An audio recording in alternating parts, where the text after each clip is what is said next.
we would put undercover agents in. Sometimes FBI undercover agents, sometimes their own people that we turned against them. This isn't the most pleasant work, but it's needed. It was needed then to protect us against organized crime. It sure as heck is needed now to protect us against the people overseas and here who are planning to kill us.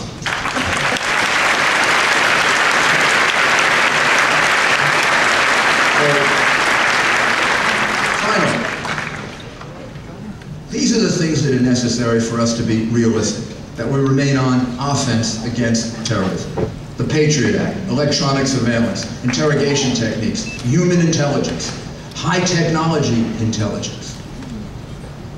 And then a willingness to reach out to the world that wants to cooperate with us. America is not a warlike country. America doesn't like war. We have never liked war. We didn't like the Vietnam War, we didn't like the Korean War. We took a long time to get into the Second World War. We took too long to get into the Second World War. We didn't recognize the dangers of Hitler because we were going through one of these phases where we weren't looking squarely at what we were facing. We went through a long period of time like that with communism, and we went through a long period of time like that with terrorism. We've got to recognize these things about ourselves so we don't continue to repeat the mistakes of history.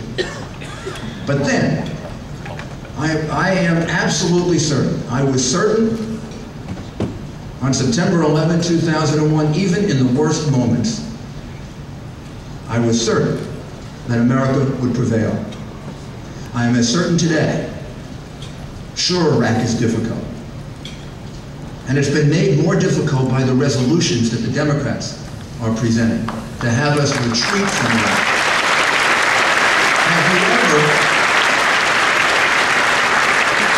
Have you ever heard, and Bill would know this better than me because Bill is a historian, but Bill, in the history of war, has an army ever been required to give its enemy a printed schedule of its retreat? Why would you do that? The Democrats don't do this because they're not as patriotic as us. They are. The Democrats don't do this because they don't care about the troops as much as we do. They do. They're just as good as we are, they're just as honorable as we are, and they love this country just as much as we do. They do it because of what I told you earlier. They don't see the threat as clearly and as precisely as you have to see the threat in order to keep this country as safe as it should be. So, Joe Mondello's got a big job building and rebuilding this party. Reminds me of the job that our good friend Bill Powers had. We've got to rebuild this party. We've got to rebuild it for the sake of New York. We have to rebuild it for the sake of the United States.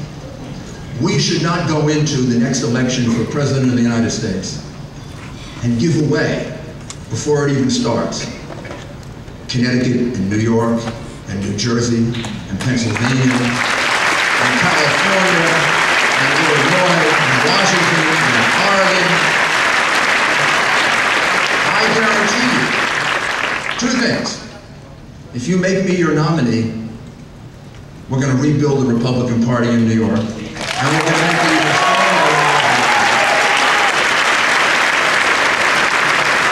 And secondly, there will be no state in this country in which we won't be competitive.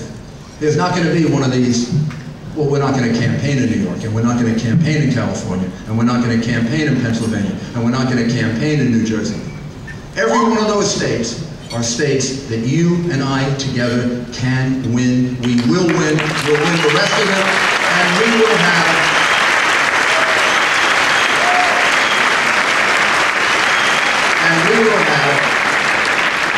a united Republican Party, united around the idea that we are going to remain on offense against terrorism, that we are going to remain open to everyone in the Middle East and in the Islamic world that wants to do business with us, wants to work with us, wants to do cultural exchanges. We're going to do even more of it, and we're going to remain on offense for a growth economy.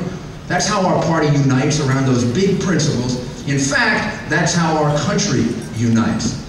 I worked with a city council that was 45 Democrats and 6 Republicans.